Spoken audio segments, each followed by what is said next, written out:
नमस्कार, आप देख रहे हैं न्यूज 24। मैं हूं रवि ठाकुर। नोटबंदी से देश में हाहाकार मचा हुआ है। आम से लेकर खास तक सब परेशान हैं। लोगों की जेबें खाली हैं, नए नोट मिल नहीं रहे, बड़ी मुसीबत है। लेकिन नोट की सबसे ज्यादा मार दुकानदारों और अनाज मंडियों पर पड़ी है, क्योंकि यहां पर काम कैश, लेकिन कैश तो है नहीं।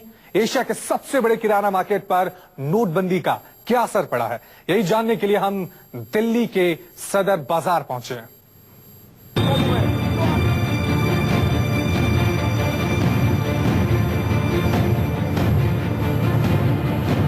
नोटबंदी से पूरे देश में हाहाकार मचा हुआ है। अमीर परेशान है, आम आदमी परेशान है, गरीब को दिक्कतें पेश आ रही हैं। हर तरफ करेंसी की किल्लत है। देश की अर्थव्यवस्था दिन ब दिन नीचे गिरती जा रही है। सबसे ज्यादा नुकसान कारोबारियों को हो रहा है। देश के तमाम बाजारों पर नोटबंदी की ऐसी मार पड़ी है कि चारों तरफ त्राहिमाम मचा हुआ है। देश के सबसे बड़े किराना मार्केट पर नोटबंदी का क्या असर पड़ा है, ये जानने के लिए न्यूज 24 की टीम दिल्ली के चांदनी चौक इलाके में पहुंची। ये है नया बाजार। ये देश का सबसे बड़ा ग्रोसरी मार्केट है। बस 2 हफ्ते पहले तक यहाँ रोजाना 200 करोड़ का कारोबार होता था, लेकिन अब इस बाजार पर नोट की ऐसी मार पड़ी है कि पूरा कारोबार चौपट हो गया है। नोटबंदी के 10 दिन बीत चुके हैं और ऐसे में अब ये जानना जरूरी हो गया है कि अर्थव्यवस्था के डिफरेंट सेक्टर्स पर आखिर इसका प्रभाव कैसा पड़ा है और किस तरह से प्रभावित हो रहे हैं आम लोग। हम इसे जानने के लिए पहुंच चुके हैं दिल्ली ही नहीं, भारत ही नहीं, बल्कि एशिया के सबसे बड़े अनाज मंडी दिल्ली का नया बाजार। और यहाँ हम हैं एक ऐसे शॉप में जहाँ तमाम तरह के चावल आप देख सकते हैं, मिल सकते हैं। राइस शॉप और ये थोक विक्रेता राइस शॉप के यहाँ पर ये दुकान, ये बाजार जो कि अमूमन लोगों से भरा पड़ा रहता है, थोड़ा खाली तो हमें जरूर मिल रहा है। इस बाजार में चावल दाल के सबसे आड़ती बैठते हैं। ये कारोबारी मिलों से माल उठाते हैं और फिर उसे रिटेलर्स को बेच देते हैं। इसके बाद रिटेलर्स माल को आम जनता तक पहुंचाते हैं। लेकिन अब पुराने नोट बंद हो चुके हैं, इसलिए यहाँ सन्नाटा पसरा है। नोट गायब है, ग्राहक गायब है, रौनक भी गायब है। ग्राहकी का, कस्टमर फुटफॉल का काफी मंदा है, इसमें तो कोई शक नहीं है। और ये जाहिर सी बात है, एक्सपेक्टेड भी है। अगर इस तरीके से कस्टमर कम है, बाजार पूरा भरा रहता था, यहाँ पे भी भीड़ लगी रहती थी कस्टमर्स की, लेकिन अभी फिलहाल थोड़ा सा रौनक काफी गायब हो गई है बाजार से। आमतौर पर ये बाजार उधार पर चलता है। यहाँ सामान की खरीद फरोख्त उधार पर ही चलती है। मतलब ये कि विश्वास ही इस बाजार का आधार है। लेकिन अब लोगों के पास नए नोट नहीं है, इसलिए मार्केट भी कंगाली के दौर से गुजर रहा है। 50 to 60% रोम का काम रह गया, मतलब 40% का डाउन फ्लो कह सकते हैं इस काम में आया है। और अगर 40% बिजनेस दबा है तो इसका जो इफेक्ट है मेरे जैसे आम आदमी तक, वो किस रूप में सामने आएगा? कल को जो है चीजें थोड़ी सी शॉर्ट पड़ सकती हैं या थोड़ा महंगी हो सकती है रेट में, ऐसा इफेक्ट आ सकता है। इस मंडी में कैश के जरिए ही काम होता है, लेकिन कैश नदारत है। लिहाजा बाजार में रिटेलर्स कम पहुंच रहे हैं। नया बाजार का कारोबार 50% तक लुढ़क चुका है, क्योंकि पेमेंट नहीं मिल रही है। एक सीमा के बाद उधार भी देना संभव नहीं है। पुराने सेटअप वाली इस तरह की अनाज मंडियों में अमूमन ट्रस्ट एक बहुत बड़ा फैक्टर होता है, विश्वास। और विश्वास के आधार पर पैसे न लेकर के माल दे देना एक परंपरा सी होती है। यानी कि उधार दिया जाता है, बाद में उसकी पेमेंट भी आती है। और बहुत हद तक दूसरे से लोग कैश ट्रांजैक्शंस करते हैं, उधार देते हैं, बाद में लेते हैं। ऐसे में अब कैश की जो अनुपलब्धता है वो किस तरह से प्रभावित कर रही है इस अनाज मंडी को, ऐसे में समझने के लिए हम इस वक्त हैं रोहित के साथ। पिछली पेमेंट है, लोग कह रहे थे हमारे पास है नहीं माल, हम पैसे नहीं है, हम नए नोट, तो आप हमसे पुराने नोट लो।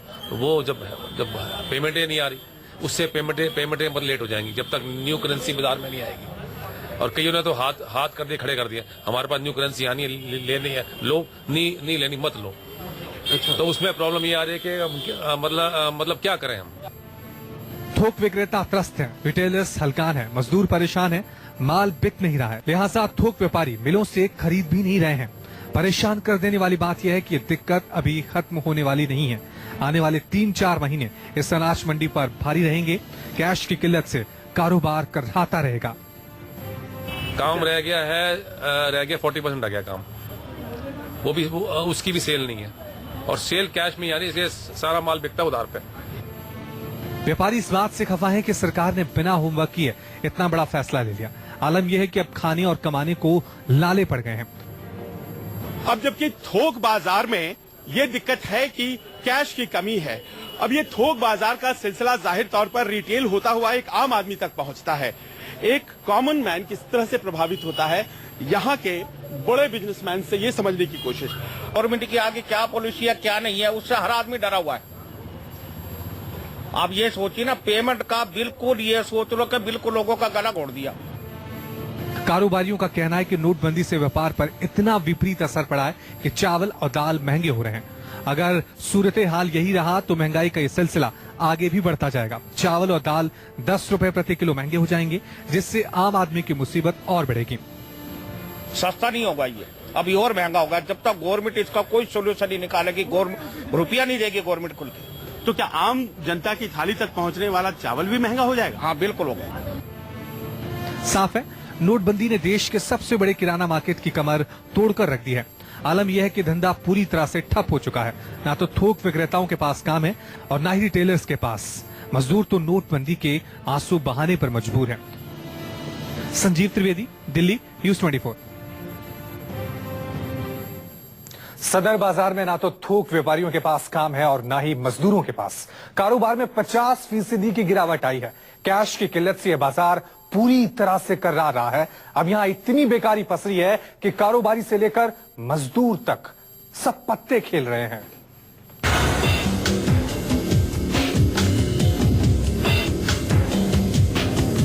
व्यापारी ताश खेल रहे हैं,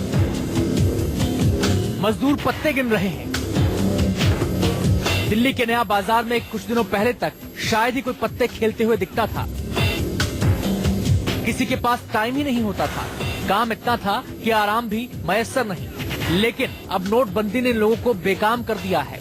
सदर बाजार में ऐसी बेकारी छाई है कि कारोबारी और मजदूर ताश खेलकर अपना वक्त काट रहे हैं। एशिया की सबसे बड़ी अनाज मंडी और जाहिर तौर पर यहाँ जो व्यापारी हैं, दुकानदार हैं, थोक विक्रेता हैं, उनके पास समय जरा कम होता है, पैसे बहुत कमाने होते हैं। लेकिन अब देखिए आलम, यहाँ पर मैं ये देख रहा हूँ कि दुकान है, बाहर मोटरसाइकिल पर एक पटरा रखा है और ये सारे व्यापारी हैं यहाँ के, और ये सारे व्यापारी मनोरंजन कर रहे हैं, ताश खेल रहे हैं और कह रहे हैं क्या, ये हम आपको सुनाते हैं। काम नहीं है, इस मारे हम लोग ताश खेल रहे हैं। पैसे की इतनी शॉर्टेज हो रही है, व्यापारी का पैसा आ नहीं रहा, हम बहुत परेशान हो रहे हैं। कैश इसलिए नहीं जा रहा है तो पेमेंट देने वाला नहीं है, उधार मिलती नहीं है। क्या करें, ना तो पैसे हैं ना ही काम, कारोबार ठप है। ऐसे में ताश खेलने के अलावा कोई चारा नहीं। तो क्या यही काम बचा है, ताश ही खेलोगे? हाँ जी, और कुछ काम नहीं, यहाँ सब टाइम पास हो रहा और कुछ नहीं। ये मनोरंजन अपने आप में ऐसा नहीं है कि जानबूझ करके और तयशुदा कार्यक्रम के अनुसार किया जा रहा है, मजबूरी है। और मजबूरी इस बात की है कि कैश का इस मार्केट में बहुत ज्यादा आमद है, अहमियत है, और जब कैश का फ्लो अवरुद्ध हो गया है, बाधित हो गया है, तो ऐसे में जाहिर तौर पर खाली समय है। अब इनसे मिलिए, ये लोडर्स हैं, यानी ट्रकों पर माल लोड करने वाले मजदूर। नोटबंदी की सबसे ज्यादा मार इन पर पड़ी है। ये वो लोग हैं जो रोज कमाते हैं, रोज खाते हैं, लेकिन अब इनके पास ना तो पैसे हैं और ना ही काम। जाहिर है बाजार सिर्फ थोक विक्रेताओं से तो बनता नहीं है, वैसे लोग भी हैं जो कि इस पूरे बिजनेस में एक अहम भूमिका निभाते हैं, और उनकी मजदूरी पर जो लोडर्स हैं क्या फर्क पड़ा है, इसे जानने के लिए हमने कुछ अपने मजदूर साथियों को जमा किया और उनसे बात करने लगे। अब ये नोटबंदी आ गई, हाँ जी, सरकार ने कर दिया फैसला, तो आप पर क्या असर हुआ? जी काम ही नहीं है, काम ही खत्म हो गया जी। मजदूर आदमी आज कमा रहा है, शाम तक कमाते हैं, रात को इंसान क्या खाएगा। इन मजदूरों को कैश में ही मजदूरी मिलती थी, लेकिन अब नोट का अकाल है। ऐसे में इनकी मजदूरी भी नहीं मिल पा रही है। बड़ी मुश्किल है, समझ नहीं पा रहे हैं कि अपना और अपने परिवार का पेट कैसे पालें। काम तो कम है ही, बिल्कुल है ही नहीं काम तो। काम भी हमारा कम हो गया है, क्योंकि हम मजदूरी करने जाते हैं, हमारी 500 की मजदूरी बनने, हम 3 आदमी अगर हमें 500 दे देते हैं तो हम उसको दिन भर खुला कराते रहेंगे, तो हम दूसरे दिन क्या खाएंगे। बेकारी ने कुछ मजदूरों को इतना परेशान किया कि वो 200 रुपए लेकर बैंकों के बाहर लंबी कतारों में खड़े हो रहे हैं। दूसरे लोगों का पैसा बदल रहे हैं ताकि 2 वक्त की रोटी नसीब हो सके। ऐसे भी हैं जो काम छोड़ के लाइन में लगे हुए हैं, लेकिन उसकी वजह से दूसरे लोगों को आगे मिलने नहीं, दिक्कत इतनी हो रही है। 3-3 दिन लोग लाइन में लगने के बाद पैसे नहीं मिल रहा। मजदूर खाली हैं, व्यापारी परेशान हैं और दुकानों में माल आटा पड़ा है। ना खरीदार मिल रहे हैं, ना ही पैसे। इस मंडी से जो माल है वो देश के विभिन्न राज्यों में जाता है, बड़े शहरों में जाता है और ऐसे में यहाँ आवक होता है और उसके तुरंत बाद माल निकल जाता है। लेकिन यहाँ इस बाजार में जो बात बताई गई वो ये है कि बाहर जो आप इन बोरों के ढेर देख रहे हैं वो इसलिए नहीं है क्योंकि मांग ज्यादा हो गई है, बल्कि इसलिए है कि मांग बहुत घट गई है। नोटबंदी के बाद ये बाजार नोट की मार झेल रहा है। व्यापार 50% तक लुढ़क चुका है। लेकिन दिक्कत यह है कि किसी को पता नहीं कि ऐसा कब तक चलेगा। किसी को मालूम नहीं कि इस परेशानी से निजात कब और कैसे मिलेगी। संजीव त्रिवेदी, न्यूज़ 24, दिल्ली। ब्रेक के बाद आपका एक बार फिर स्वागत है। ब्रेक से पहले हमने आपको सदर बाजार के व्यापारियों की परेशानियां दिखाई, लेकिन इस बाजार में कुछ लोग ऐसे भी हैं जो कटे फटे नोट को बदलने का काम करते थे। अब इस नोटबंदी ने उनके इस धंधे को भी उसकी कमर तोड़ के रख दिया। आइए आपको ऐसे लोगों का दर्द सुनवाते हैं। बाजारों में कैश पर काम होता है, वहाँ एक बहुत महत्वपूर्ण धंधा होता है फटे पुराने नोटों को बदलने का। लेकिन यहाँ तो सारे नोट जो फटे पुराने हैं या फिर जो फटे पुराने नहीं हैं वो सबके सब बेकार हो गए। और ऐसे में 500,000 नोट जब बेकार हो गए हैं तो फिर उन्हें बदलने वालों का क्या हाल है। आप तो यहाँ पर सिंधी नोट वाला आपकी दुकान बन गई। हम 4-5 साल से ये काम कर रहे हैं, मगर अब ये एक हफ्ते से जो हमें जो दिक्कत आई है, जो ये फटे पुराने नोट ये भी बंद हो गए हैं। उनको पहले हम RBI से चेंज कराते थे। आपके पास तो लोग आते होंगे, कहते होंगे आते भाई हमारा बदल दो, जब तो ये बेकारी हो गए। तब आगे जब हमारे पास बदलने के लिए पैसा नहीं होगा तो उसको कैसे बदलेंगे। अच्छा, ये जिस दिन फैसला आया, जाहिर है किसी को भी पता नहीं था।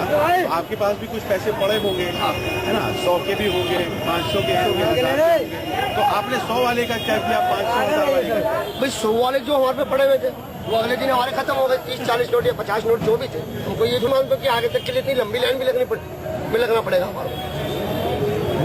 वो चले गए, निकल गए। वो निकल गए, तो उसके बदले हमारे पास फटे नोट आ गए।